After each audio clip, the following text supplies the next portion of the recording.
अस्सलामुअलैकुम भाई, आज हम तलुजा विज़िट किए AK गोट फार्म में। यहाँ पे अरफात भाई उनका फार्म है, AK गोट फार्म करके नाम है गोट फार्म का। तो यहाँ पे आज हम आए हैं गोट फार्म में और इंशाल्लाह इनका पहले सेटअप था दूसरी जगह पे, अभी नया सेटअप डाले तलुजा के अंदर।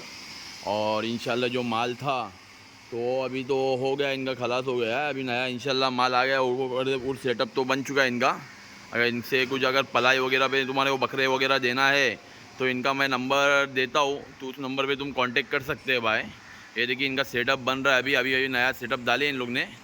इंशाल्लाह पलाई के लिए भी बकरे लेने का लेंगे इंशाल्लाह।